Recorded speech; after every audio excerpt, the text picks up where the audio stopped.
I'm so excited to have you for the first time on the Wholehearted Enneagram podcast, but also glad to introduce you as a longtime friend of the Simply Wholehearted podcast.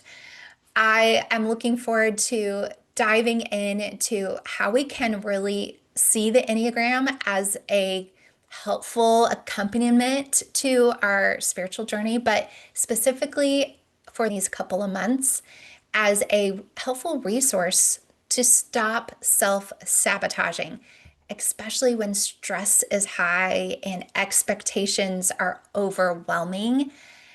Before we get started and jump right into that conversation, for the friend who's listening who hasn't gotten to meet Deanna yet, I would love for you to get to meet her and know her. She is a mom and a grandmom. She has spent years, decades really helping others love Jesus better. She has a zeal and a passion for telling others about his saving grace and her story, and really how she has gone on this wholehearted journey and hasn't looked back. And she's just so great at inviting others along with her.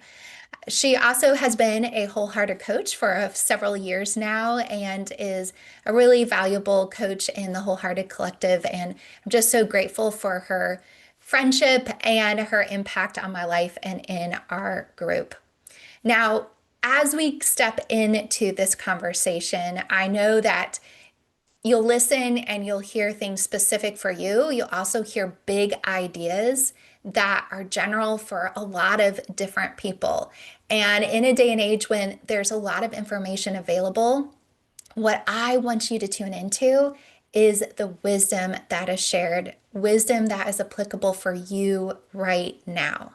But if you're listening and you've maybe just come in from a long, hard day, or you're feeling anxious and overwhelmed for the day ahead, I want to invite you to pause, just to take a minute, a breath, and consider, what does your soul need right now? Is it this conversation? Is it to turn this conversation from 1.2 speed to normal speed? Is it to sit and relax, or is it to take a walk? Or is it to get caught up on the dishes while you listen to something that is soul-filled? As you consider what you need, I also want you to ask yourself, what is one small thing that I can do this year to help me stay grounded or connected to God during this busy season? And if you don't have an immediate answer, I bet as you listen and as you tune into wisdom, an idea will come to you that you will be inspired to take what you need to really enjoy and savor these weeks and months ahead. With that, Deanna, thank you so much for joining us and helping us better understand the Enneagram, that it's not just about personality, but it's about understanding the patterns that might keep us from peace. So there's a lot to unpack, but I'm just wondering if there is a win that you've had lately that you're like, oh, thank goodness I have the Enneagram, because that was really helpful. Thank you for having me, friend. It's always a pleasure to have a conversation with you.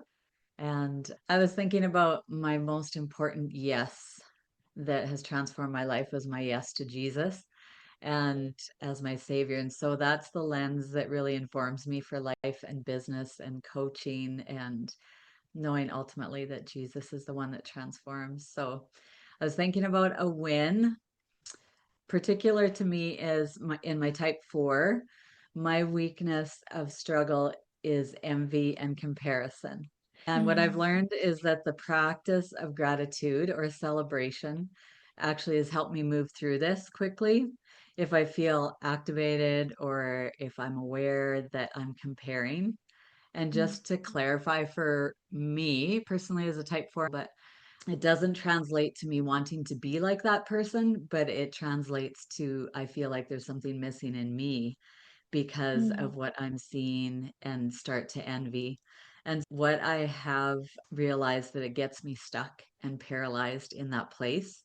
And I've missed a lot of opportunities because that has happened. Mm, But I found the quicker I can speak gratitude into this place, the more it mitigates the envy. And I can mm, actually like truly celebrate this person with Jesus's help. Often I will have to call on him and just say, Lord, I'm having trouble with this. I need you to help me to be able to speak to this place and in me, in my heart that's longing for that. And I think sometimes, I think even Amy, you might have been the one that kind of highlighted this for me, was that maybe there is something in that for me, the part that I mm, am envying, the part that I am comparing, that maybe God does have something for me in it. But if I can get to the place of just acknowledging that, yes, I'm feeling envy here, what's going on? And then being able to give it to the Lord and asking Him to vet it out and see if it is for me or if it's just something I can celebrate in this person and not get stuck there. So that's probably one of my greatest wins. I just think sometimes I am getting older and I recognize that God has given me a little bit of wisdom to work through these pieces in yeah, myself that I have gotten stuck in before. that's good. Yeah, that's really powerful. And what I love is that you've actually touched on what we'll unpack as we continue, because that right there, identifying what has been provoked or evoked at some level, activated or triggered, being able to recognize that and stop the spiral, because oftentimes this is what continues to trip us up over and over again. And if we don't recognize it, we can't stop it. We keep falling, we keep stumbling. We can't pick it up and Yeah. put it in the right place. For you, as we've engaged with the Enneagram for a while, you've used this as a tool for yourself, you use it in your coaching. You have been a coach for a long time, really a Christian life coach. You work with women who are experiencing all sorts of different trials, some traumas in different stages and at different ages of life. But what's often a myth or a hot take, as they're saying on Instagram this year, that you think, I don't know if they have the whole story, they have the correct information, and you have to help people work through that as they sit with you and process their story and look for ways to really find healing in their journey and their pain. Yeah, that's a great question. I actually just had a conversation with a coach friend this morning before I became a coach. Both times in two of my certifications, I got coached first to see if it was something that I could do or thought that I could do. And you were one of my coaches. And I just had a conversation with the other one with my Christian life coaching this morning, talking about the difference when a person wants or needs coaching versus counseling. And sometimes it's common to hear, can't you just tell me? Or what's the answer?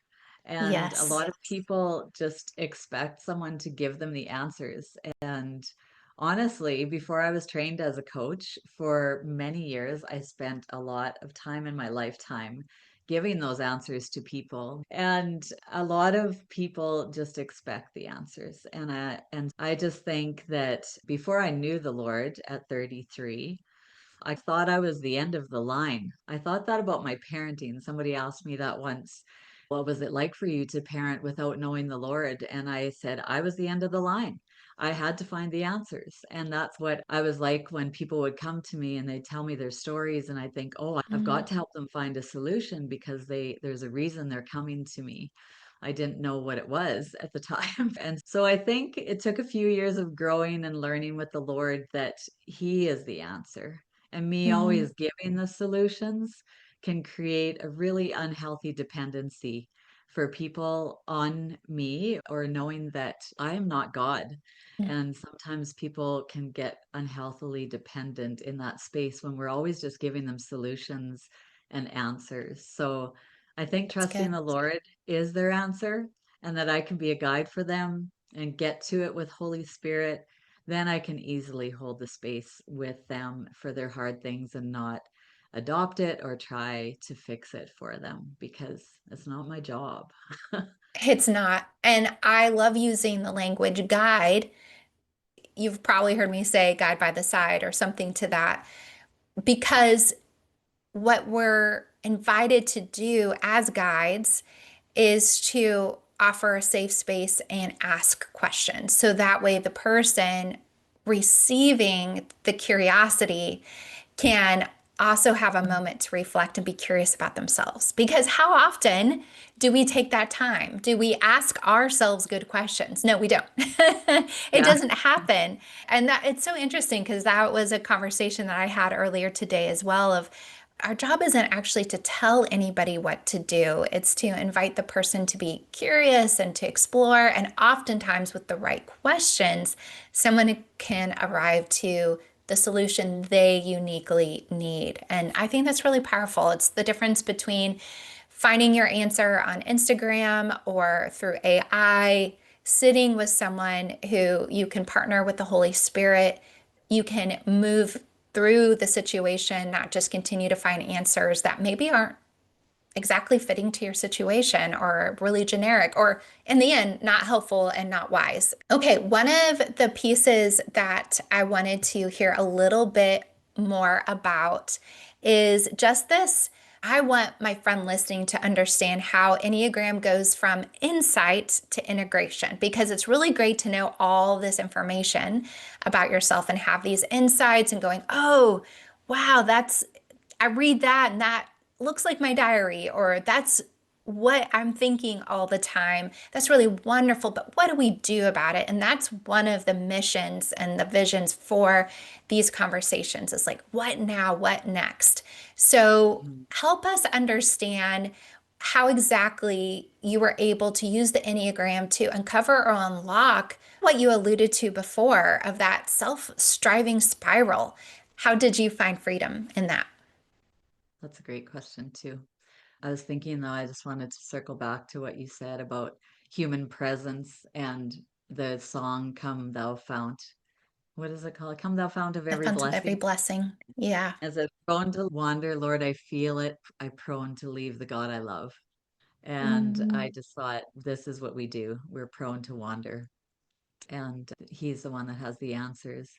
So I think probably in the Enneagram, what helps me unlock that or what helps me get to that is the fact that it's not just personality traits that we're highlighting. It's not just, oh, you have brown hair and you have blue eyes. It's going deeper and getting to the roots and understanding that the tool helps us mm, know why we do the things that we do and how Christ in it brings the integration and healing to full circle. And that anytime I think anytime we try to meet any of our own longings without Jesus, this is what leads to the self-sabotage. This is what leads mm. to how we're just trying to do things on our own. And so that is why I just thought of that song because it's like prone Yeah, to that's good. wander, Lord. We're just prone to turn away from him. And so I think that's probably the biggest thing that has unlocked it for me and just trusting that it's a tool and it's not the end all be all, but it can certainly guide us there. Yeah, that's probably a good theme song to even consider if those who know that hymn, the words speaking truth over our situations, over our longings, and understand how quickly we can veer off the path, which is why it's helpful to have a guide in this moment. So I wanted to give the gift of insight for each type here about what can start that self-sabotage spiral, but with that, offer the wisdom of integration. What does that look like to go from that starting point where we can get stuck to thriving in a way that helps us receive God's love and then love others better, which we need more than ever as we have all the holiday pressure and family gatherings and the expectations that pile up on us because we want this to be the most wonderful time of the year. We want this to be the best yet. And we hear that or commercialed that all the time. And so Mm, help us be more grounded because that's the goal here. That's really the invitation. mm, As we go through the 9 types, I was thinking it would make sense to start with the Enneagram 4, Deanna, because you had hinted at it earlier. I'm going to give some highlights. You can add your own words to it, but then give us the what's next. What do we do here with this information? So the four tends to start with feeling the melancholy and envy. And if they continue to stay in that place, they feed it, they nurture it unwittingly by believing everyone else's holidays are more meaningful. So that quickly can put them in a spiral. I don't know if you have any experience with this, Deanna. Help Not us out me. here. Yeah, I've been off social media for 6 months, and this Woohoo! has helped enormously, even That's though I good. probably at one time or another will get back on there for business purposes. But I think not assuming that it won't be meaningful, Ooh, that it won't be far from ideal, besides the fact that envy is one of my struggles. I am in a triad where I am an idealist. And so I see the way that I think the world should look. And come on, people, why aren't you getting on the program here? So I think it would go back to, though, practicing gratitude for sure, and just simplicity, taking a breath. I'm finding pre-planning works in so many different areas, and pre-thinking is one of the things I've actually been coaching, especially my younger clients right now. I've been trying to teach them to pre-think what they're going to that's do before good. they go into a situation.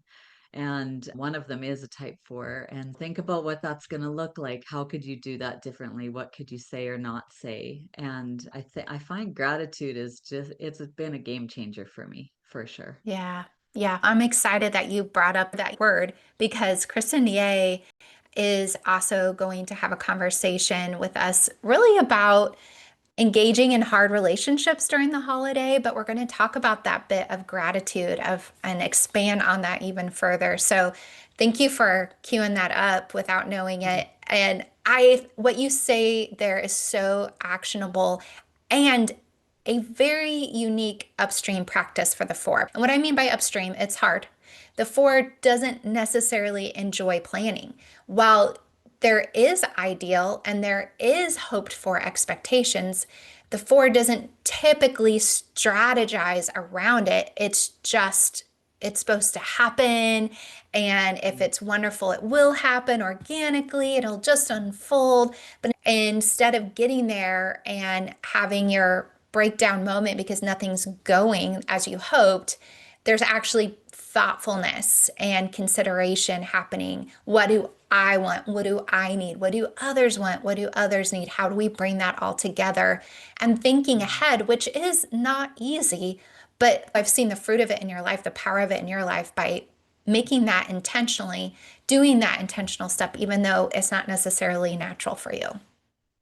Yes. I've lived through enough disappointments, I think, or where my expectations have been not met or in the way that I thought they should be. And finally, just getting to that place where my husband has his favorite saying from Bob Goff that says, think that what the person is doing is the least creepy explanation you could think about it. and Yes, and go from there, and just releasing and going, what does it really matter? Does it really matter in right. eternity, whole scheme of things? So I think that can fit with a lot of the types where we Yes. come up against that, is just really just take a breath, just say, Lord, how can I do this? What's next? Or how can I just release it? Because does it really matter? Yeah. Yeah. Without a need to control, because what we're talking about with planning isn't control, it is being intentional, thoughtful, and then surrendering the process Mhm. as you then walk through it. And then it can be more natural and organic, like you fours want it to Yeah, just unfold. yeah, Okay, right. I know you definitely resonate with the five wing, and we talk about in Wholehearted here that we want to use both wings, mend both of them and use them, but you definitely feel an affinity for that five. And the five will tend to, for their fear of depletion, will withdraw to conserve their energy. And in that withdrawing, because they're fearful of catastrophic depletion, especially when the demand is so high, they in the end end up missing connection, which they later on do regret. And so it's that cycle, right? The self-sabotage spiral where the fear causes them to withdraw. And so they withdraw, but then they miss connection and they're disappointed they missed it. So help my five friend understand what they could do differently this year to avoid that spiral. I think what I have found, even speaking to the fives and my own self, definitely four wing five pulls harder than my three, is being involved in it somehow, like Mm. initiating an activity that's going to happen, you being the one that's planned it so that it's beforehand, you're ready for it. And Oh, you that's know that, good. so you can step into that and know that you can be involved in that way. I constantly remind, I have a friend who's a five, and I constantly remind her to share just her presence Mm, because it is the greatest gift. She is just the greatest gift. And so I love, yeah, just being able to sit with people, to actually share their knowledge, to be invited into those places where people are speaking because they tend to withdraw a little bit more or withdraw in the conversation unless they're very comfortable with people. So I think, yeah. and with family, it's always, we all have our own little place that happens. And so Yes. I would invite that though, like an activity that they would find that gives them energy. Yeah. Yeah, that's so good. I just have to say, and having the honor of coaching a few fives over the years, just to see how this is an element for them that when they find that key and engage in that upstream practice of engaging before withdrawing out of fear, the freedom that they experience is just so profound. It is life changing. And it gets me excited every time because as I work with the five, it's always I'm on the edge of my seat going, is this going to happen for them? Will they find that discovery and be able to push into that fear and get through on the other side? And it's just so beautiful to see what unfolds. Yeah, that's great. Okay, I know you have raised an Enneagram 6, and so you have some and coached plenty of sixes. And so the fear for the six is strong. They're known for that. That's where a lot of the memes come from and the stereotypes, but it's just innate for the six to have doubt and fear. And they make plans not about what goes, but what could go wrong. That's their tendency. And so that's a quick spiral. And a six will raise their hand because they're like, ah, that's every day. It isn't just the holiday, it's every day. So instead of this coming out as a what we call a sideways sandwich, in the holiday season and not a yummy, tasty like oatmeal cream pie or pumpkin cream sandwich. Help us, Deanna. Help us to take a step in the right direction. Okay. I think probably the trickiest part here would be just trying to keep grabbing on to control when they're feeling out of control or when the surroundings feel a little bit more than their nervous system wants to handle at that moment.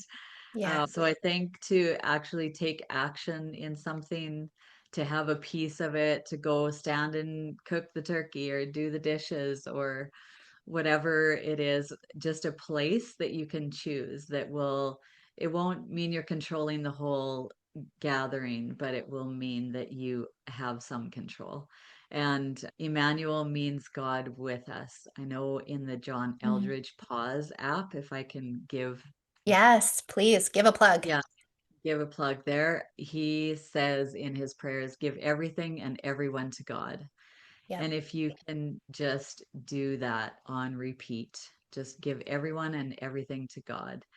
And it naturally just helps you to release and to hold your Hmm. hands open for those spaces there. That's good. The 1 Minute Pause app, by the way, is our recommendation here. John Eldridge, he's got several different plans, they call it. I think he started that in the resilience plan and then has carried it over to experience Jesus really. I think I'm naming it right. Anyway, it's pretty self-explanatory, easy to find if you download the 1 Minute Pause app. It's free. And those prayers are really grounding. I absolutely love it. Just keep giving it over to God as cliche and trite, but it is a surrender. It is a breathing and physically visualizing that surrender and knowing that there is a lot that could go wrong, but there's a lot more that could go right. And how does God want you to envision the days ahead with those that you love, or for even yourself and your soul? Okay, we're going to the seven here. I happen to personally know that it's classic of a seven or typical to do things to avoid pain or the hard emotions that oftentimes come up at the holiday. I can plan more things. I can bake more things. I can eat more things. I can watch more movies. Okay, I'll stop outing myself here. So, coach me, Deanna. Give me your wisdom. What is a better way to engage with these days ahead? I think you could probably speak to that better than I can coach you through that. But probably joy isn't found in things, and it's just in the presence of being together, that there doesn't have to be a bunch of options. And maybe even having a little space where I always used to say I used to go to the bathroom when my children were little and hide out there and read Oh, the yes, Psalms. for sure. Yes, the Bible was on the back of the toilet. Right? I'm totally being honest here. Yes. Yeah. Yeah. And so I think that can happen too. Take a space, go, I have to go to the bathroom, and recognize that you can just take a breather in there and come back and engage again and not have to. Yeah. I think probably you might generalize as far as it has to be all good Yeah. instead of just a piece of it, and just trusting that the rest of it just go, okay, this is good. This part is Mhm. good, and we can do the Yes. Yes. and this part is good, but right now I'm feeling this kind of thing. And so Right. you can have those coexist in the same space, but it doesn't Hmm. need to eliminate the goodness of what is happening, even if it's not all good. Yeah. Yeah. And nor do I have to employ my reframing to mitigate the hard things or suppress it. And so it's a tension for a seven because I easily go to the reframe, but there's also moments where I'm experiencing something hard enough, my reframer sometimes gets broken. And so it's in Mhm. the flip side, can I still love the goodness that is still happening? Maybe even if there's a little bit of a dark cloud that sometimes happens in life because negative circumstances are part of it and disappointment is part of life.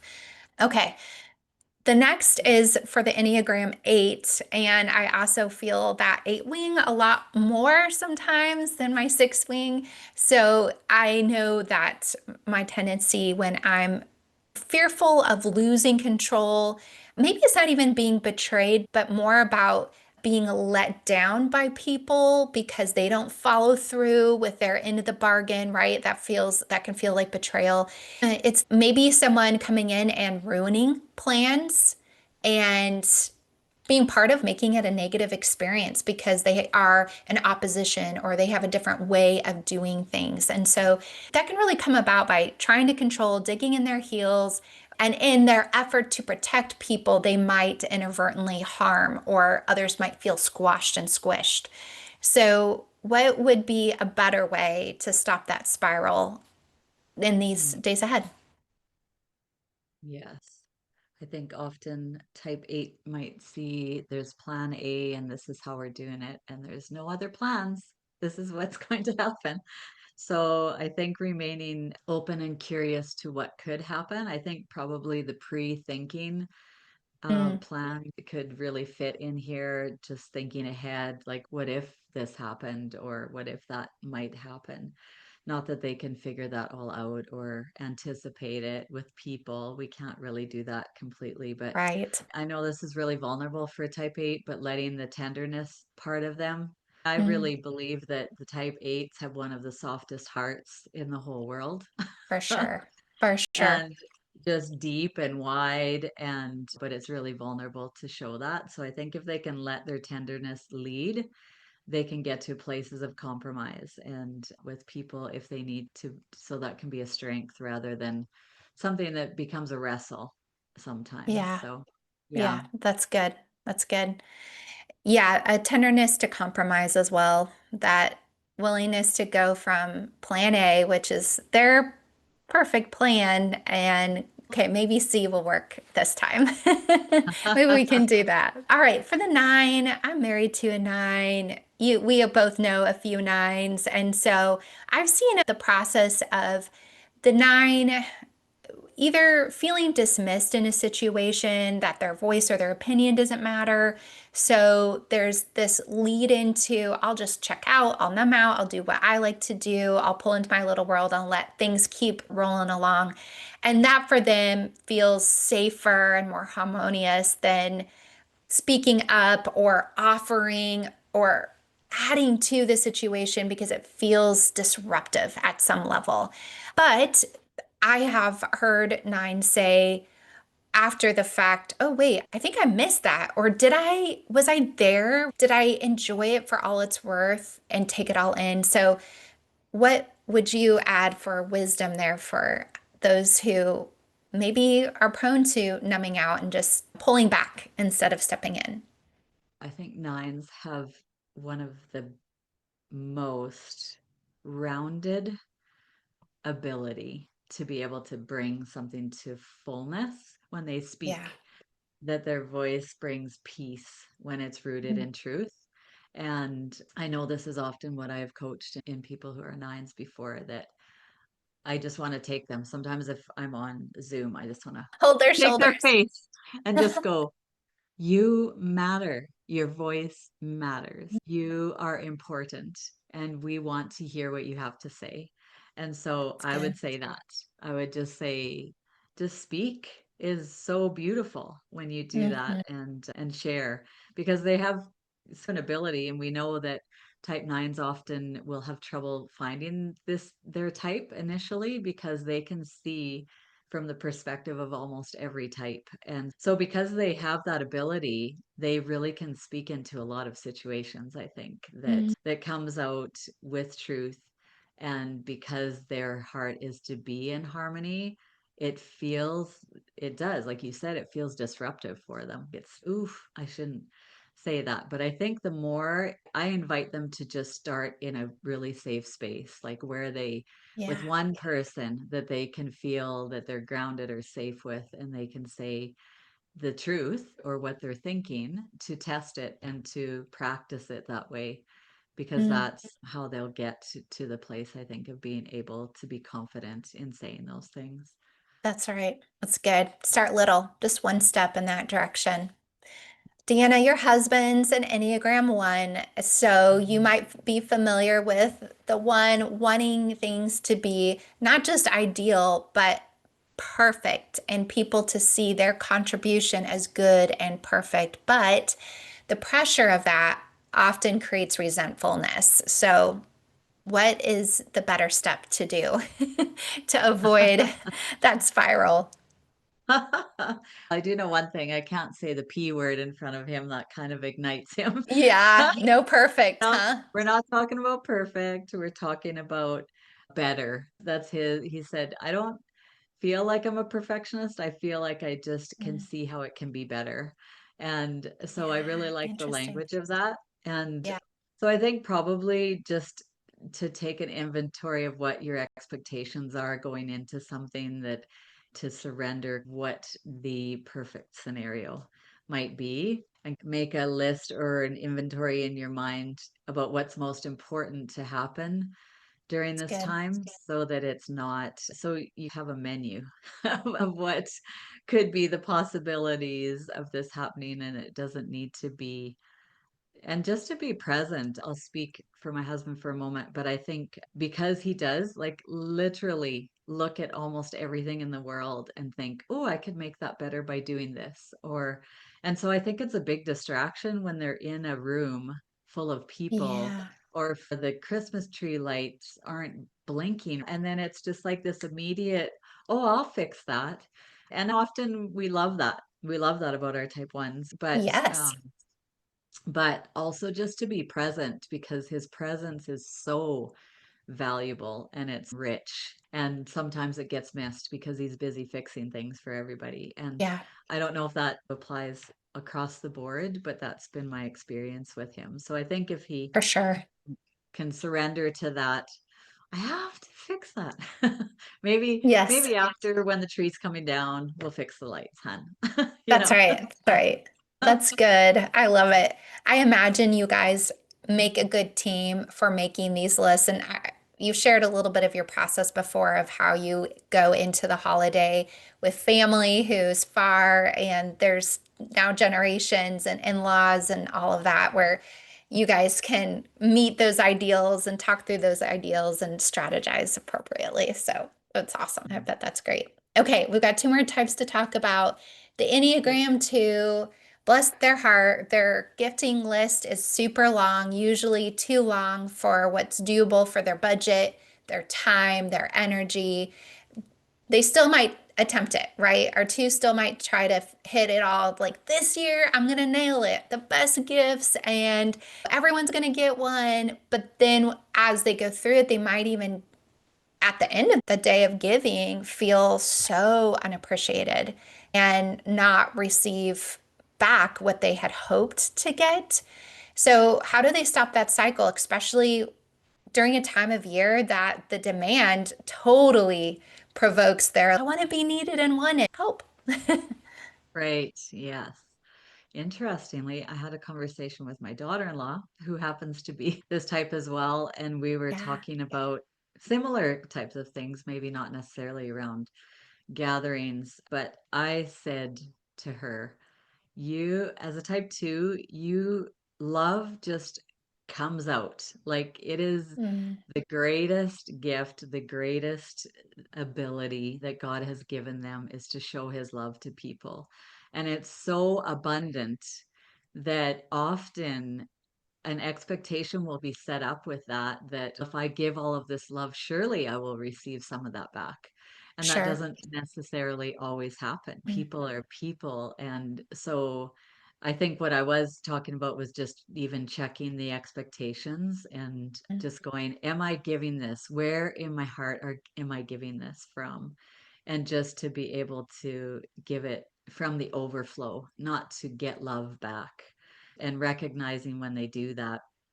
And I think, just like I said, with envy and comparison being one of my struggles, that kind of is what happens with them. Is the struggle is it gets turned into pride because their own needs and wants are forgotten in right. giving it all out to everybody else. And then there is an expectation, what with all of us, I think we all expect that. We're like, hey, did you see that?